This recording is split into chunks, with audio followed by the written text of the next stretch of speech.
Today, we start off with a woman who marched with Martin Luther King Jr. and now stands in solidarity with Black Lives Matter.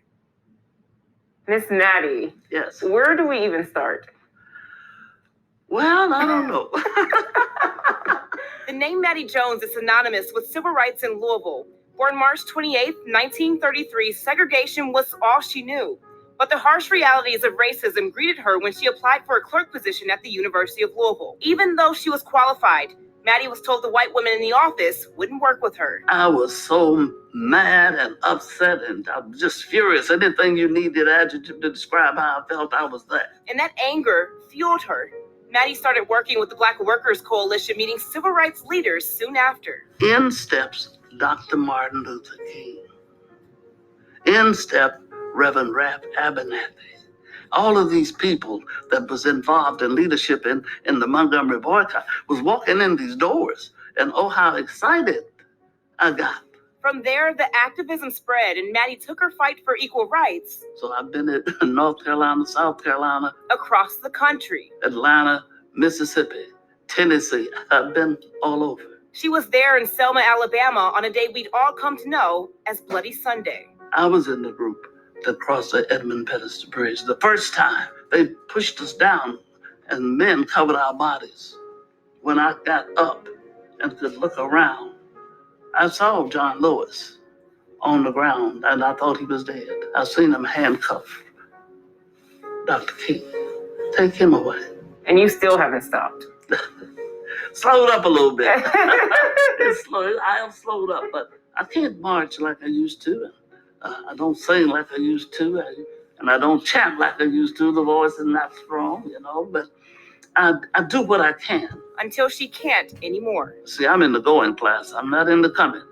I'm working out of here. Listening to Miss Maddie literally gives me chills. Love her so much. She is a gem. And while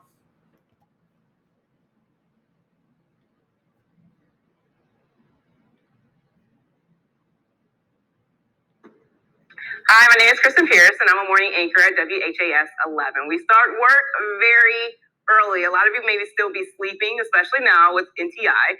Our show is on from 4:30 to 7 every morning, Monday through Friday. So a little bit about me. I'm born and raised in Detroit, the youngest of four, and my journalism career actually started in high school. I was on the newspaper staff, and in my senior year in high school, I was the news editor of the newspaper. But for some reason, I was actually voted most likely to not end up in journalism. I guess they were pretty wrong because I did end up in journalism, but I did take like a little detour. When I first went to college, I went to Bowling Green State University. I wanted to be a book editor. I love to read, still love to read, love English, sort of a grammar nerd, so it kind of all made sense. But when I met with my counselor, I put journalism down as a major and I put print as my specialization. So I had no intentions of being in front of a camera at all. I was kind of shy. My voice was very dry, kind of monotone and deep. Anyway, my junior year in college, I had a professor. His name was Ephraim Graham, and he told me to think about broadcast. He was an anchor and reporter in Toledo, Ohio at the time. And he told me to come in on the weekend when he anchored in the morning early as a college student and watch a show. So I did that, and then the next day I switched from print to broadcast, and I got my first news job my last semester in college. Yeah, it was tough, but I worked behind the scenes, but I knew I wanted to be a reporter, so I started going in on my off days, and I made a reel showing some of my work to my news director at the time. My very first news director told me I would never report, and I should think about being a producer. I think that same day I applied for other jobs.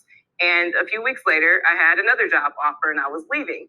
And I still worked behind the scenes for a bit at the next job, but I was no longer working for someone who told me I would never do what I wanted to do.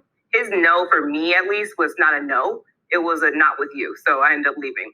Ended up doing the same thing at my next job. I went in on my off days, shadowed a reporter. His name was Chauncey Glover, such a great person.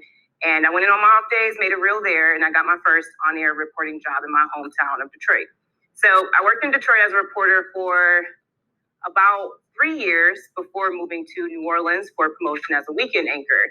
It was completely out of my comfort zone, but it forced me to grow in so many ways. I'm so grateful for that station, my former managers, and the city for really just pushing me out of my comfort zone, especially because It helped me land here in Louisville. So now I'm a morning anchor, but I also report. I have a series called What's Right, and it airs every Wednesday. Every Wednesday morning. I know it starts early, but it just highlights people and organizations making positive changes in our community, which is such an amazing thing that people do.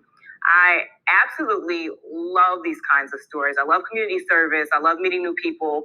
And I think a big part of it is because with news, we report so much tragedy, but there's really so much good, and the good always outweighs the bad.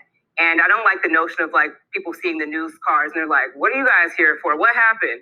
It doesn't always have to be bad. Sometimes we can share some good news because there's definitely some good. If you get anything from my story, I want you to never accept no from someone. It only means not with them. And for everyone who tells you no, there's someone more than willing to say yes in every aspect of your life. I am just completely honored that you all reached out to me to be a part of your Black History Month program.